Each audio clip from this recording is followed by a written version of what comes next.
Bueno, en primer lugar quería agradecer a Solti la oportunidad de hablar en estos talleres, que espero que sean de utilidad y que podamos resolver dudas o cuestiones que a veces quedan un poco en el aire porque son temas complejos, ¿no? En este caso hablaremos esta tarde de biopsia líquida en cáncer de mama y cómo esta herramienta es cada vez más útil y es una realidad en la consulta de nuestro día a día.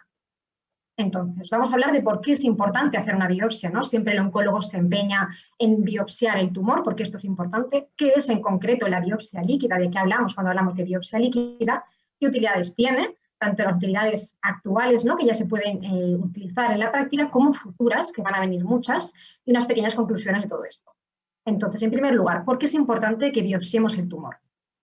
Pues fundamentalmente porque nos da el diagnóstico, nos dice qué tumor tenemos delante. Y además nos dice qué subtipo tumoral tenemos. No todos los tumores son iguales, no todos los cánceres de mama se tratan igual y dependiendo del subtipo el tratamiento va a ser muy diferente. Por otra parte, nos da un análisis molecular. Esto es, nos dice qué características moleculares, qué mutaciones tiene ese tumor específicas que lo hacen diferentes de otros y que por ello va a requerir un tratamiento específico y concreto. Y además sabemos que los tumores van cambiando en el tiempo, no son siempre iguales y conforme damos tratamientos a lo largo de la evolución, ese tumor puede cambiar y es importante saber qué tenemos enfrente para poder tratarlo de una manera dirigida.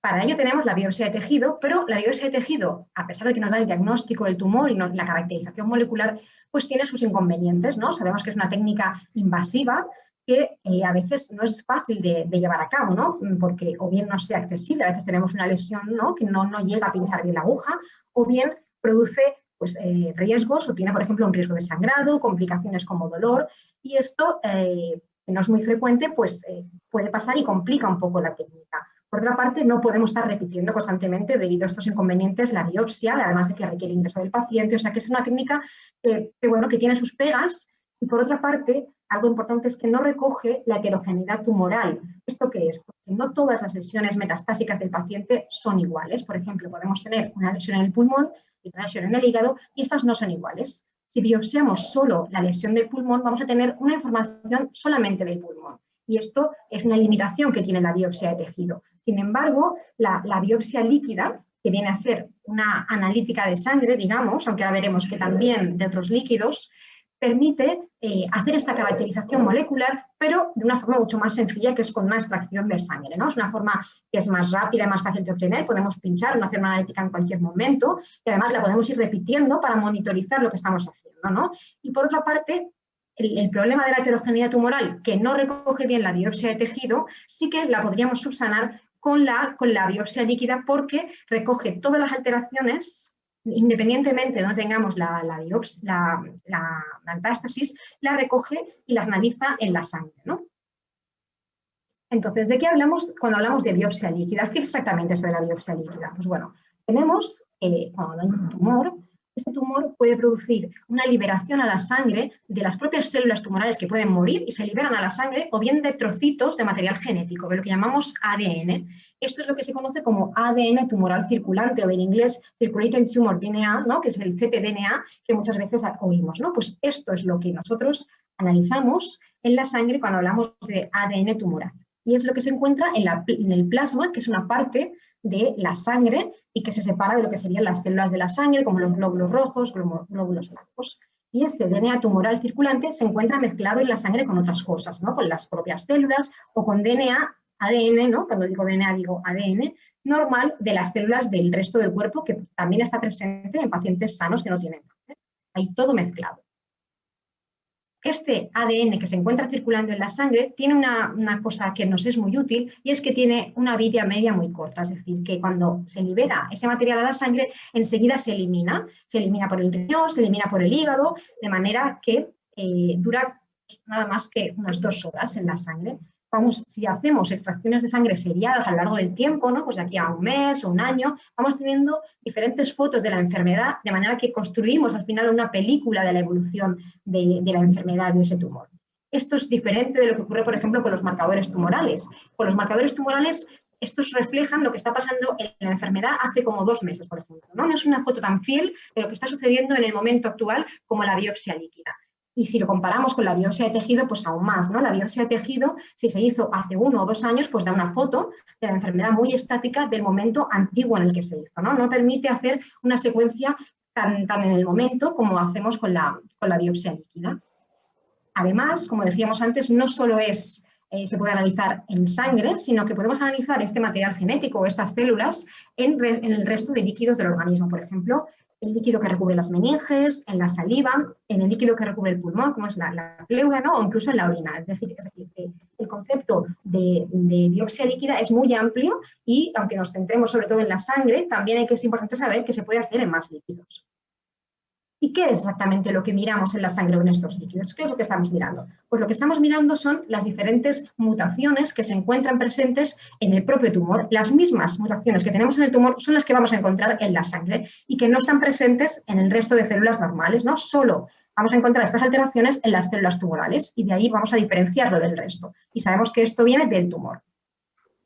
Las diferentes técnicas que podemos utilizar son muy variadas, no vamos a entrar aquí porque esto es un poquito complejo, pero lo que vengo a decir es que las técnicas son muy sensibles y por muy poca cantidad que tengamos en sangre de DNA tumoral, lo podemos detectar porque son muy sensibles.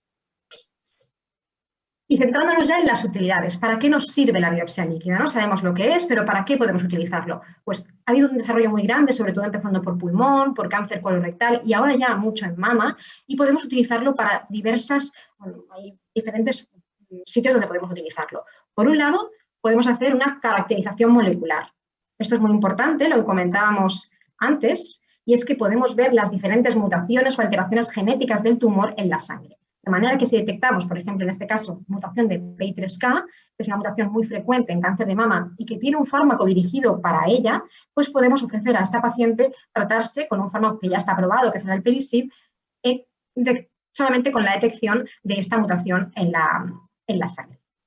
Por otro lado, como decíamos, recoge muy bien la heterogeneidad del tumor. Por ejemplo, si tenemos aquí un tumor que está formado por diferentes tipos de células, por ejemplo, las azules, las amarillitas, las rosas, y pinchamos solamente las azules, tendremos una foto de esta enfermedad solamente, de estas células. Sin embargo, no tenemos información del resto de las células que también componen el tumor. Si hacemos una biopsia líquida, es decir, analizamos la sangre, recogeremos alteraciones que vienen de todas estas células, de manera que tenemos una foto más global de lo que realmente el tumor representa y de las alteraciones que tiene, de manera que no perdamos la oportunidad de tratar al paciente dirigiéndonos hacia alguna de estas alteraciones. Por otro lado, también nos es útil la biopsia líquida en el seguimiento de la enfermedad. Esto sí que quiero remarcar que todavía está en desarrollo, es decir, no es una utilidad que podamos hacer en la práctica habitual a día de hoy, sino que son futuras aplicaciones que pueden ser muy útiles y que ojalá tengamos en los próximos años.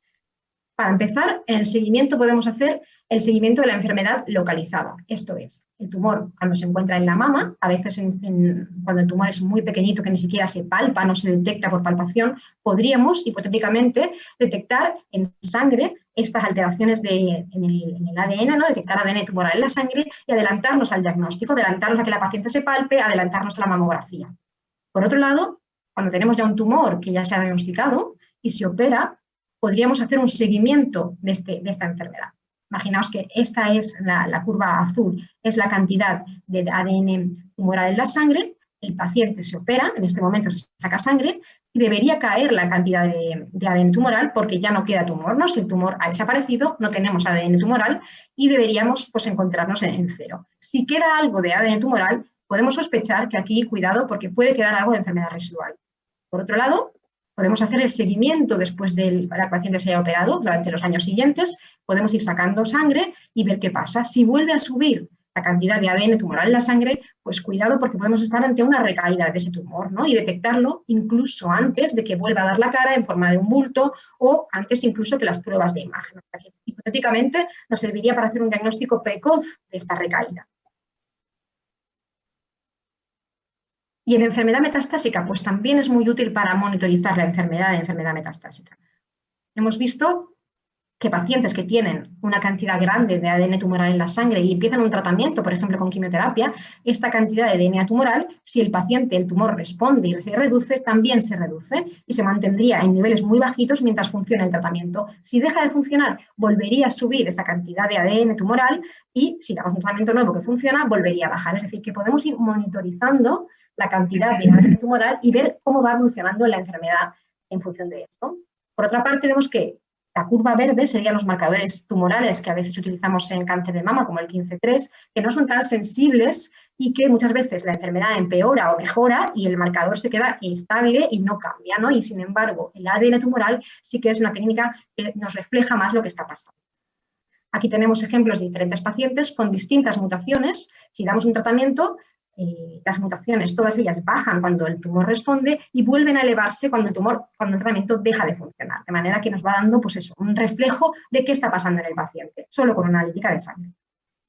Por otro lado, podemos estudiar también la caída precoz de este ADN tumoral en sangre. Es decir, empezamos un tratamiento en una paciente o un paciente, sacamos sangre, analizamos la cantidad que hay en este momento y muy prontito, a las 2 semanas, a las 4 semanas, volvemos a sacar sangre.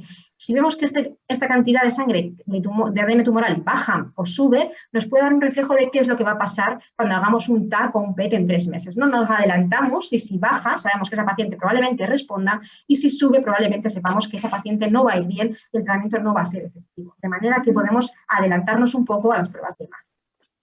Y esto se ha visto ya en cáncer de mama, en concreto con inhibidores de ciclinas, que cuando tenemos un descenso de esa caída en la sangre de ADN tumoral, a las 2 semanas nada más, podemos diferenciar muy bien grupos de pacientes. Aquellas que van a ir muy bien con el tratamiento y aquellas que no lo van a ir tanto. De manera que podemos, pues, añadir o cambiar el tratamiento de forma precoz, es decir, introducir algo para esa paciente que sabemos ya de forma muy temprana que no va a funcionar el tratamiento. ¿Qué más aplicaciones tiene la biopsia líquida? Pues por otra parte podemos detectar resistencias. Sabemos que los tumores muchas veces responden a un tratamiento, pero sobreviven ciertas células que son resistentes al tratamiento. Estas células continúan creciendo, continúan desarrollando nuevas mutaciones que a su vez generan otras y es muy importante.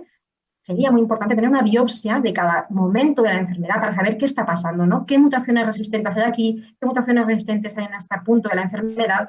Y para ello, pues deberíamos estar biopsiando constantemente al paciente. Con la biopsia líquida tenemos esta información en sangre sin la necesidad de biopsiar al paciente constantemente, con lo cual es una ventaja muy importante. Y finalmente, tenemos que otro valor de la biopsia líquida es que nos aporta información pronóstica. En pacientes con enfermedad localizada, cuando el tumor es pequeñito, no deberíamos detectar nada en sangre. Si el tumor se ha operado y se ha quitado ahí, no deberíamos detectar nada. Si detectamos algo, probablemente este paciente tiene riesgo de volver a aparecer y ahí podemos, pues, orientarnos a tratar al paciente con algún tratamiento en ese momento. Por otro lado, la enfermedad metastásica también es importante porque nos refleja un poco la carga de enfermedad o la agresividad de la enfermedad. Entonces, a mayor cantidad de DNA que detectemos tumoral, pues el pronóstico es peor. Y esto es importante también para que podamos modular la intensidad de tratamiento que hacemos. Entonces, en conclusión, todo lo que hemos dicho, un poquito por resumir y quedarnos con las ideas claves, la biopsia líquida, que hemos visto que tiene ventajas francas, ¿no?, frente a la biopsia de tejido, es fácil de hacer, no tenemos que, nos permite hacer una monitorización de la enfermedad y además es más sensible que los marcadores en sangre. Hemos visto que tiene un valor pronóstico y que nos podría permitir ajustar el tratamiento en función de la paciente, no de la necesidad que tengamos en función del pronóstico. Refleja muy bien la heterogeneidad del tumor, recoge todas las alteraciones del tumor, que a veces la biopsia no lo permite, porque biopsia es solo una alteración y no todas las alteraciones que se encuentran en el organismo. Y por otra parte, bueno, pues ¿cuál es el presente del ADN tumoral ahora mismo, de la biopsia líquida? Pues permite acceder a fármacos, nos permite hacer un screening molecular, ver qué alteraciones moleculares tiene ese tumor para dirigir a un tratamiento concreto, ¿no?, como decíamos con la mutación de PI3K, ¿no?, la de PISIR. Y por otra parte tenemos aplicaciones futuras que todavía no son el día a día de nuestros pacientes, pero probablemente lo sean próximamente, ¿no? Podemos hacer una detección precoz de la enfermedad, detectando ADN tumoral en sangre pronto, antes de que aparezca o de la cara del tumor o la recaída. Podemos intentar adelantarnos al TAC o al PET, ¿no?, intentando, pues, de forma muy precoz ver qué está pasando en la sangre y saber si un tratamiento va a ser eficaz o no de manera temprana. Y por otro, nos permite hacer una monitorización de la enfermedad y seguir lo que está pasando a lo largo del curso de la vida, ¿no? En conjunto, todo ello, pues, va dirigido a hacer una medicina, una oncología cada vez más personalizada, más de precisión y dirigir tratamientos más específicos a cada paciente. Muchas gracias.